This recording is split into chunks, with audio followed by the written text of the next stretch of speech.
Howdy guys, Mac Double Tap. Today, and I apologize, I ain't got a lot of room in here. Back there behind that grill, actually I might be able to go out in this way. Yeah, that'll work, sort of. Behind the grill, I have a light bar. And we are fixing to add another light bar. And I originally bought two, but because of where the badge is, the bow tie, I really couldn't get it in there. So I ordered a unbranded grill that'll be here today. It's out for delivery. And what we're going to do is create two of these light bars that will man, the deer up here in northwest Pennsylvania are just brutal as far as sneaking out of the roads. So I'm going to go over installing wiring. How I'm going to set these up is currently they are just connected to our switch here. That's going to change. They are going to be switched here, but also connected to the high beams. I'll teach you how to do that. They are connected through my handy dandy Water Witch 6-gang relay box. That's just an on-off solution. I wanted them connected straight to the high beam, but I also wanted to be able to turn them on and off. I looked at doing this several different ways. There's a way to do it with the 3-way switch, which I may even show you the wiring diagram when I get to that point on how to do that. I chose not to do it that way because I can't honestly think of a situation where I need these two light bars and I don't need my high beams too. So I want them switchable so I can run my high beams without them. Obviously, when I'm out on the highways, I'm not going to run my LED light bars when I'm on the main roads, but when I'm on these secondary roads and back roads, and I want some deeper illumination, or I'm out running the trails or whatever, I can get some more penetrating illumination. And we're going to go over a little bit on how to properly light up if you're intending on wheeling. It'll be over stages, multiple videos. I'm going to build a set of ditch light mounts that will attach to this bolt. There's another bolt right back there. But I'm going to come out of here with a good ditch light mount and put some ditch lights on there.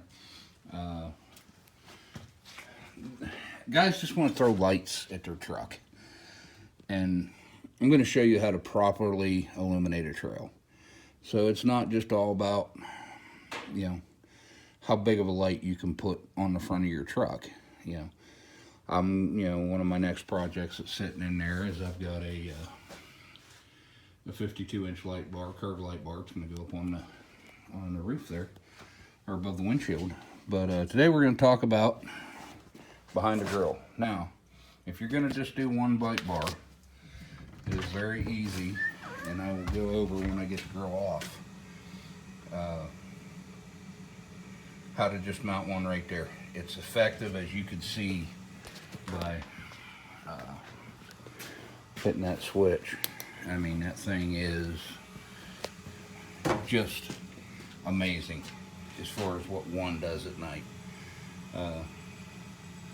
I'm going to actually, this one here is, and that thing's dirty from the road salt that's been going on, which that's another thing I want to talk about, which is, and you guys probably ain't gonna be able to see it if I turn it, put it in there. Cheap lights versus expensive lights. These have been in the Pennsylvania, and I'll show you when I get down there. They have been out in the Pennsylvania salt and ice and driving around, no fogging. It's an intermediate priced light. It's not Baja Designs or whatever. It comes from, and I'm not pitching this company. They don't give me anything. There's a bunch of good lights out there.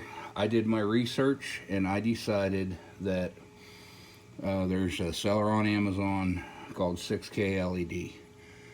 Right now, as I'm making this video, I'm pretty impressed with his lights.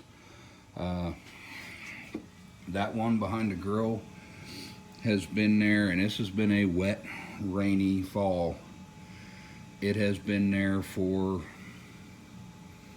God, 3 months now, I guess, maybe 4. And no fogging behind it whatsoever, on it whatsoever. Right now it's just ugly, dirty,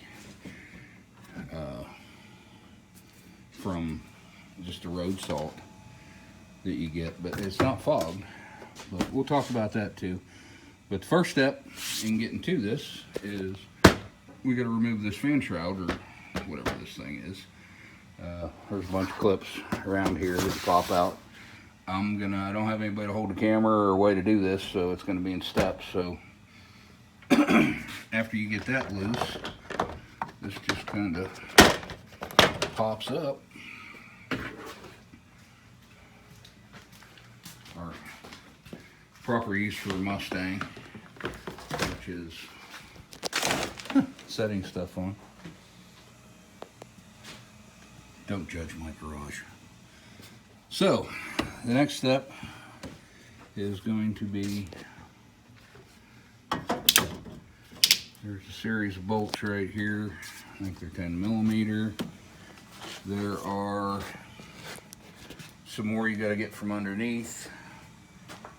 I don't remember exactly how it came off, to be honest with you. I know there's 4 up here. Believe there's 4 on the bottom that you got to get from the underside. No, I take that back now that I think about it. There's a bolt here and one up here underneath there. There's one going vertically and one right there. Same thing on the other side. And you're going to pull that bumper shroud off. Or more to the point, the grill and the bumper all come off in one piece. Grill, bumper topper. I'm getting a new one because this was cut for a brush guard that's no longer on the truck. But anyway, I will get the grill off, and again, 4 bolts on the bottom, might be 2, might be lying to you. 4 bolts up here, 2 on that side, 2 on that side. We'll pull the grill and the shroud off, and I'll be back with the next step. All right guys, apologize for all the jumping back and forth. I've got them screws out. It's actually like 11,000 below zero or something outside, cold. So gotta have my handy dandy heater running, and I heat it up, make a little bit of video, and then go down.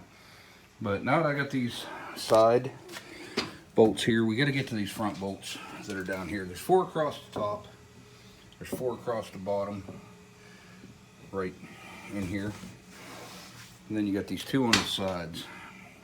Once you get these ones on the sides, and I don't suggest you do this when it's cold, really, you need to heat up your truck, and I am limited with the amount of space, but you kind of pull that down like so, which will allow you to access a couple of these bolts from in the front. Don't want to put it in too big of a bind. They're snap clips up under there.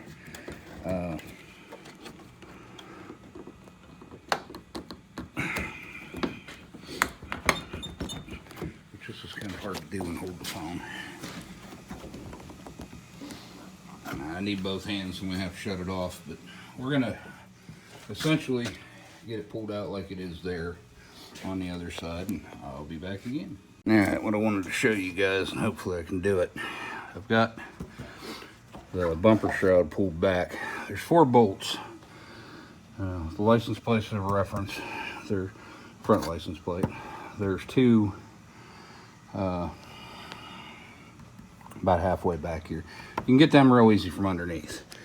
These 2 are a pain, but once you get your shroud to where you can pick it up. I don't know if you're going to be able to get a light in there to see it.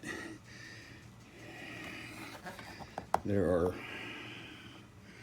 well, I can see it, I just don't know if you can see it in the phone. Up from underneath and see if I can see. All right, there, I can see it beautifully, right there. I don't know if you guys can see it. I have to work on my garage lighting if I'm going to do videos, huh? They're back there. It's straight in line with the right below the headlight, right below. It's back there.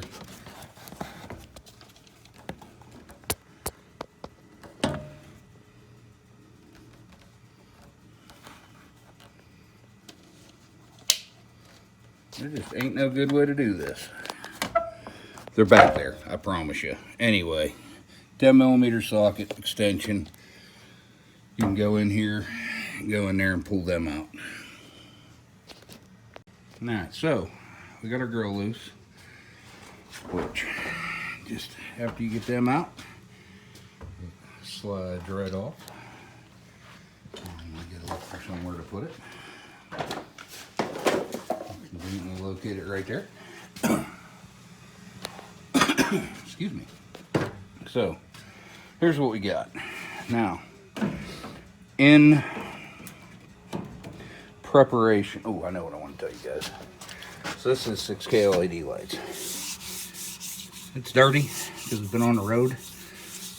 No fogging whatsoever. So far, I'm a pretty big fan of these. What we have is this light mounted here. Now, there was a shroud, piece of plastic right here that I cut off. It mounted to these 2 points right here.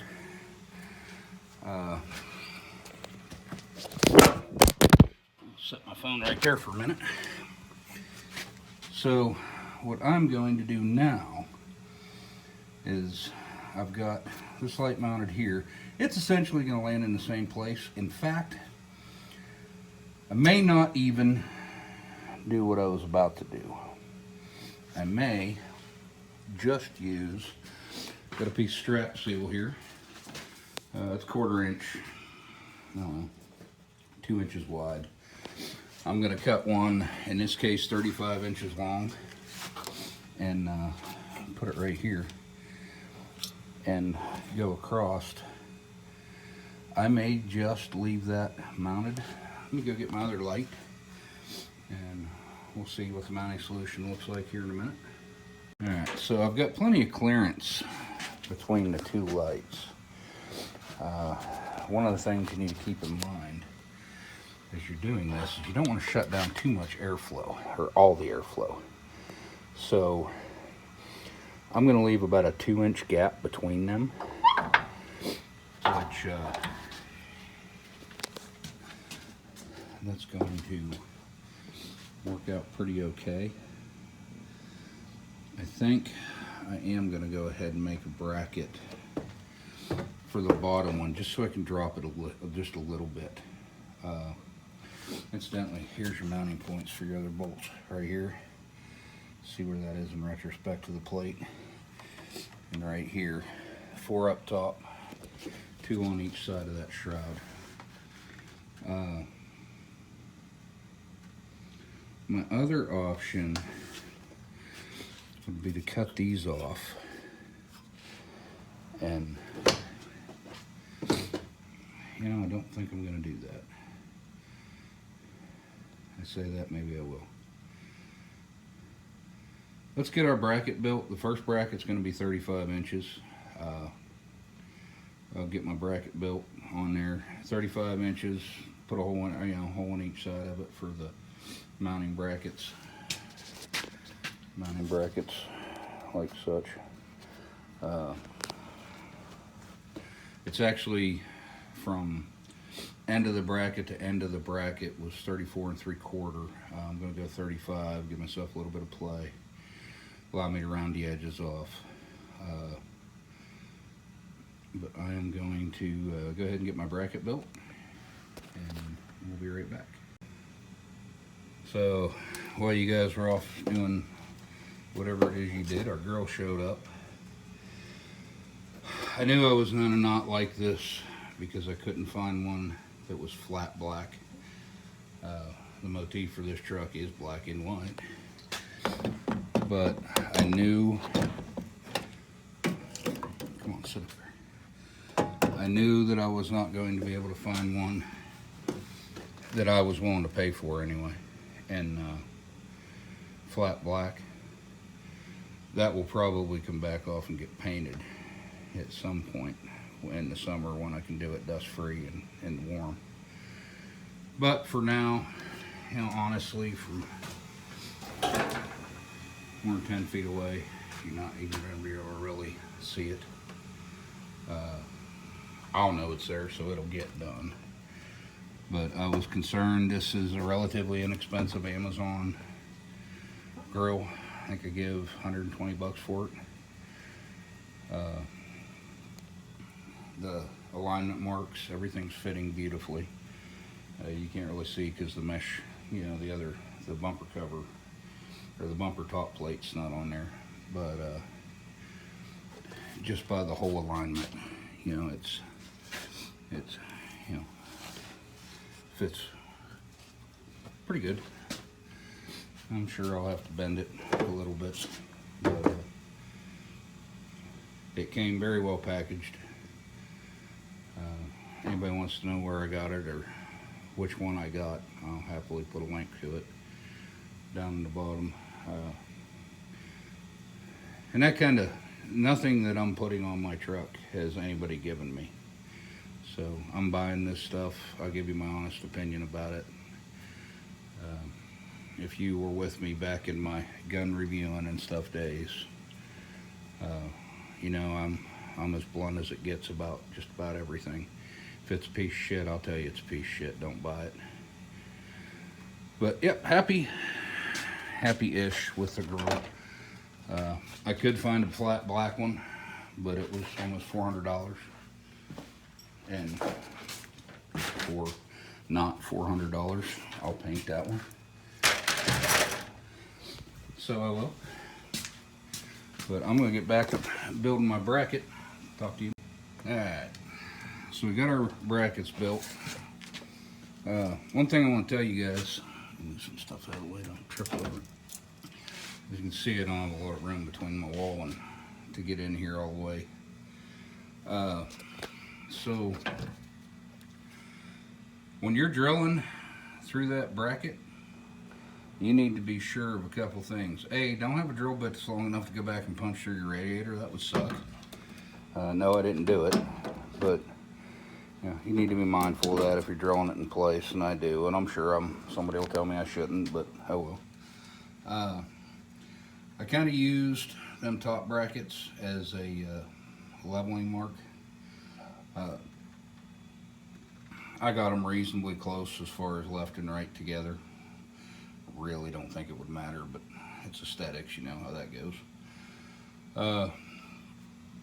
Somebody's gonna say, man, why'd you put the nut on the inside right here? I did that because they're supposed to be stainless, but I'm not sure. And if later I have to cut that nut off, it's a whole lot easier to cut the nut off with it on the outside than inside there. I've got it where I want it.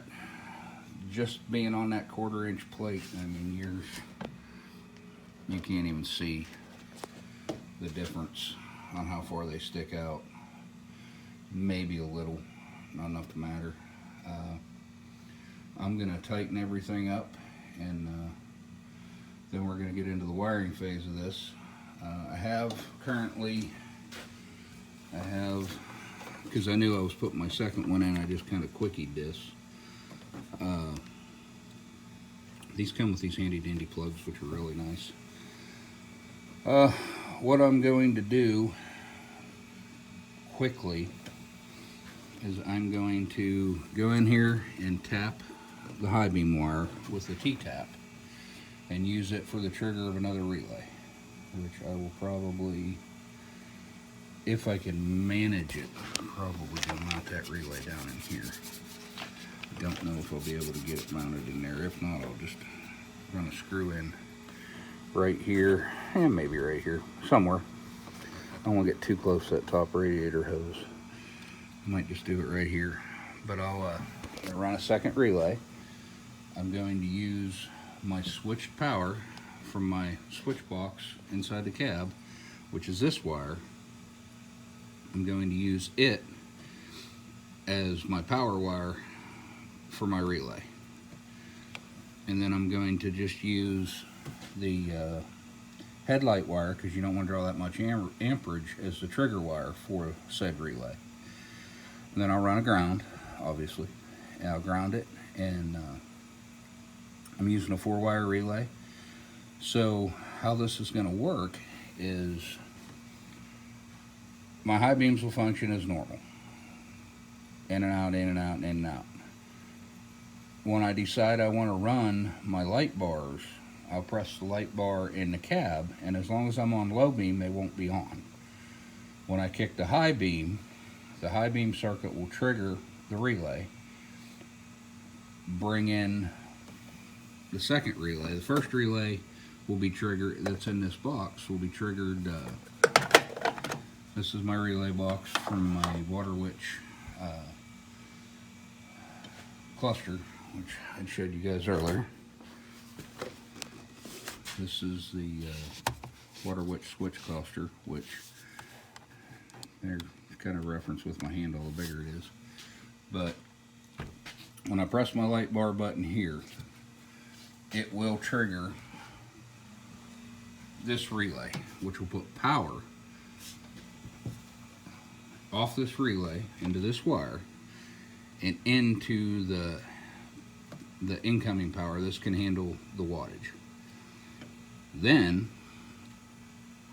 I will use the trigger wire on that relay. I will use the wire I'm going to tap in off my high beams. I'm just going to put T-tap on it to trigger that relay. And then there's an output that'll go to the lights itself, and then there's ground you have to run if you don't know how a relay works. On a 4-wire relay, when you're switching power, which is what I'm doing, using power to trigger. You can also use ground to trigger, but we're not doing that here. Power to trigger. I'm going to trigger it off the high beam circuit. I'm going to power it off this relay. I'll run one wire to my lights themselves, and then I will ground, obviously, and that will engage them lights. I'm going to go ahead and use these plugs because they're handy, and that will allow me to, after I get it all together, I'll be able to, in fact, I may just aim them now, because what I'm going to do is my bottom light bar, which I actually like where it's setting right now. My bottom light bar is hitting just perfectly.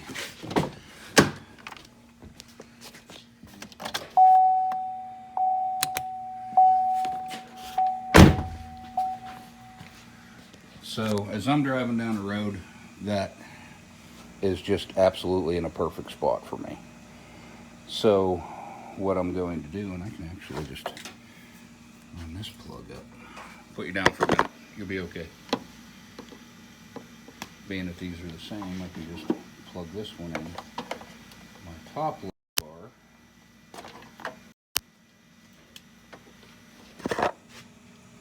which, gosh, that's almost virtually in the same spot. I'm going to run up a little bit. I'll have to loosen them and run them up. One of the ways you can do this, plug from that one, plug back into this one. So the quote-unquote hot spot, I will take Mr. Sharpie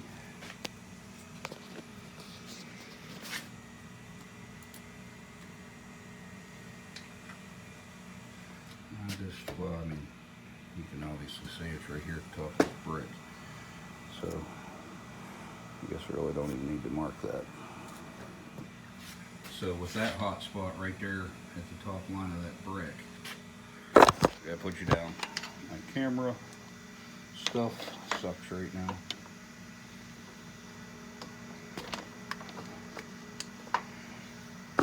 See, actually that currently is pointed a little bit lower. So what I'm going to do is find Mr. Allen wrench.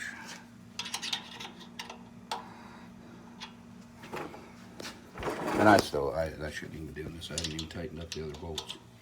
But, so the other one, come on, there we go.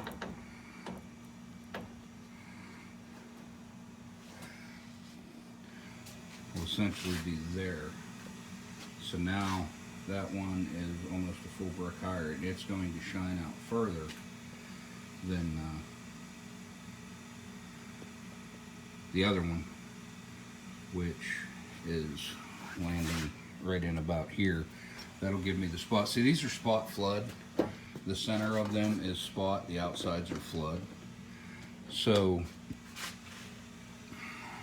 honestly, I should run a level across there. I don't want it pointing up in the air, and this may be as such as I'm going to end up turning this down just a whisker. I need to get them tightened up. I got a lot of play in there yet, and get them aimed. There's little notches right here that coincide with notches inside there, and they allow you to gently move and then lock it down into position. So I'll tell you what, I'm going to get all my bolts tightened up and get these aimed and half-heartedly wired together, so I can so I can show you a better example of where the hot spots land in each one. I know I currently like where my bottom one is just because it was existing. That doesn't mean I'm not going to move it now. Ultimately, I'll have to test them at night, which kind of pain in the butt, but being that it's only 11 o'clock in the morning right now, that's a good ways away, and I have an appointment at 4 o'clock I have to be to, so it might not even get done perfectly today. But I'm going to get these all wired the way I need them wired, and get my bolts all tightened down and get them adjusted where I want them. But you kind of got an idea where we're going, and once I've got it to where I can show you both, I'll be back. I need to turn the heat on anyway, it's getting cold in here. Alright guys, so what we've got here, that's both lights running. You can see two individually defined hot spots. So what I did was I put a level on the top light bar and drew a line on the wall. This is close for aiming. It's not going to be perfect. What I don't want is my hot spot up in the middle of nowhere. I want it out in front of me where it can actually illuminate my driving path. So I don't have this all wired together. It's just I'm trying not to burn myself, or not burn myself, short it up. So there's the top lights gone, and you can see the difference. I matched them to where they're virtually on top of each other, but I don't want them completely overlapped. The difference between 1 and 2 light bars, that was just the original one, which it's wore in a little bit now, and it's still dirty. It's not as crystal clear as this one is, but when you add that second light bar in, the difference is just amazing to me. You can't really, that doesn't do it justice. I'll try and if I remember, I'll get a shot at night with them both. But that is the setup as I have it. Got everything tightened down, got them adjusted, got them where I want them. The next thing we're going to do is I'm going to go ahead and show you how to do the relay setup, where currently right now they are set up to my switch, where, you know, on and off. But if I turn on my headlights, so that's high beam, and I mean, I get that this is daylight and all that, but gives you a rough idea of what the high beams look like. And then add in the white light in the center, and it illuminates outwards too, meaning that they're half spot, half flood. So I will get set up and go get my relay, and we'll get ready to heat this place back up, and we'll get ready to show you how to do the wiring and connect into the hot wire coming off your headlights. Now, I'm going to say this, I'm going to say it again, and I'll probably say it after that. Do not, under any circumstances, power these LED lights off of your headlight wire. You'll pull too many amps, you'll blow your fuses, and then you'll be on the side of the road with no lights at all. I am using the headlight voltage to trigger a relay to power the lights. It is not powering the lights. It is simply going to trigger the relay. It will draw less than an amp. Probably not even that. If you connect your high beam wire to one of these, you know, these are, I have to look at what they are. I don't know how many watts they are. I think they're 188 watts. If you connect to them, you're going to blow a fuse. I don't guarantee it. I'm sure it would probably work for a while. You're asking for a relay. Relays are cheap. I bought 6 relays on Amazon for like $7. Buy a relay.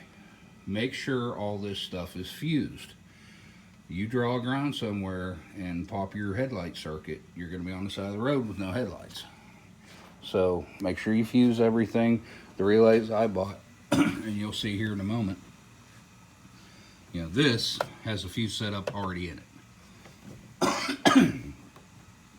The relays I have also that I bought, it's standalone relay, you'll see it, are also fused.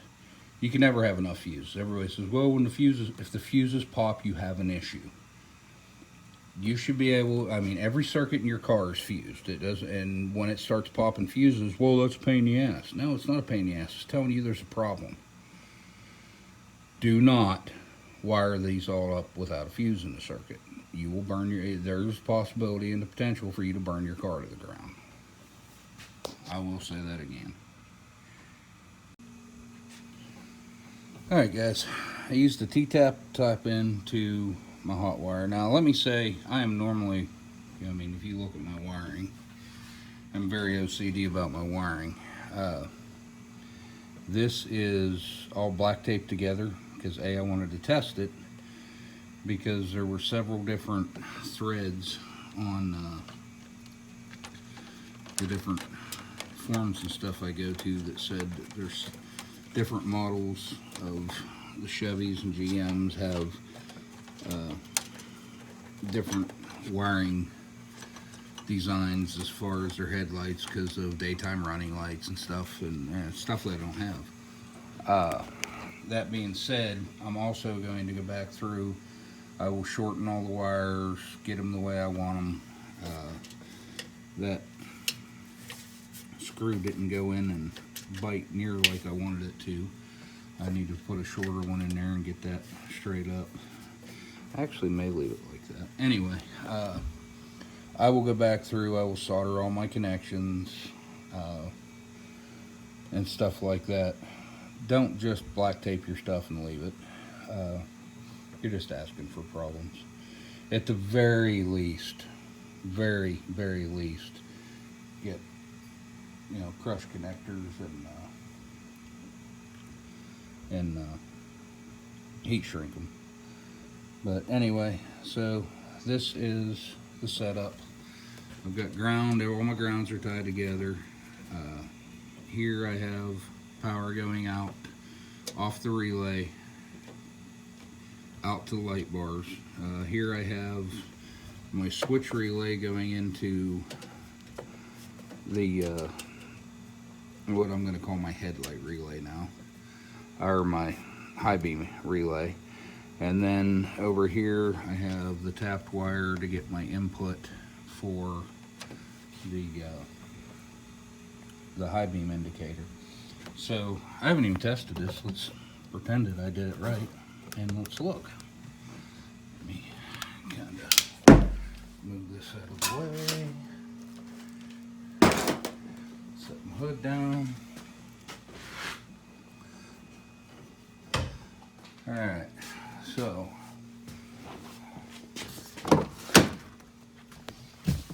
from inside the truck, turn the key on just so we're sure. Actually, let's just go ahead and start it. What I'm worried about is I don't want my high beams on with my daytime running lights. There I'm in drive. Nothing. I can switch high beams on if I want. Nothing. So, light bar, no light. Before I run through my garage door. Or my garage. Light bar, no light. Light bar is now on. And when I kick to high beams, we have light. And if you look over in the utility room there, you see my high beams kicking on and off as those lights come on. Staggering different. So I'm going to put the grill back together. There's 4 bolts. And that's perfect. There's on the bottom of this grill, I'll take the old grill off that cover and put the new grill on, and I'm going to put it back together, and I'll pull it out and let you guys see what it looks like. Alright, so I got to tell you, I mean, I'm okay with the way this grill looks. I'm actually really okay with the way it looks. The quality of it, not so much. There's an air dam in there that I had to take off the old grill. It runs up along, and these little push clips here, I guess you can't see my finger, there it is. These little push clips here, it came with some really dirt cheap ones, I guess is the best way to put it. And half of them fell down inside the holes. There wasn't a defined enough lip to catch them. I'll have to get some GM factory ones and hope they catch. So I got about half the air dam clips in there I should have. But overall, it looks fantastic. I mean, it didn't, I kind of had to bend and twist it a little bit. Not big, just, you know, 1/4 inch, 1/2 inch to make the holes line up, which I'm sure over time will, you know, it'll mold to it. But the general overall look, make sure I don't have nothing in here.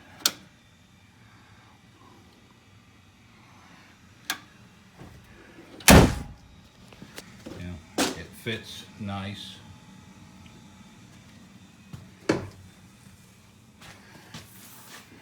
Maybe a little bit of a deeper gap there, but I'm sure I can adjust the hood latches. But I'm gonna pull it out and kick on the lights and give you all a look. So there they are with the new grill.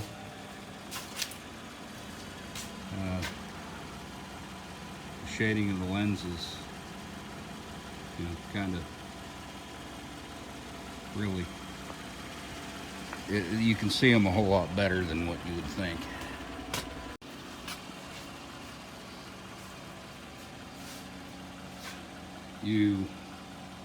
The camera isn't giving it any justice. I'm standing here in broad daylight and that thing is just blinding me to death.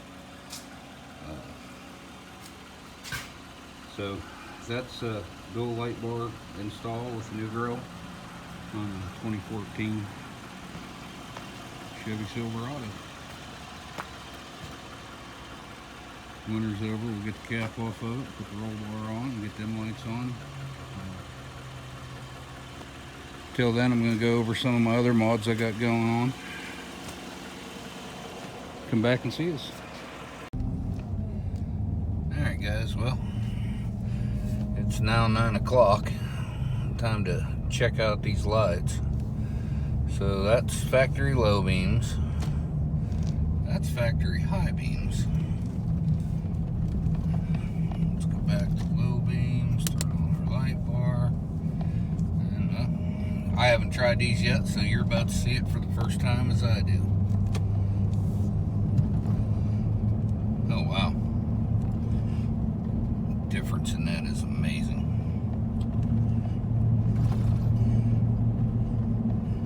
So that's the double light bar setup. Hope you guys have enjoyed the video. Appreciate you watching. Like, share, and subscribe. Any questions, please give me a shout, and we'll see what we can't do to answer it. Have a great evening.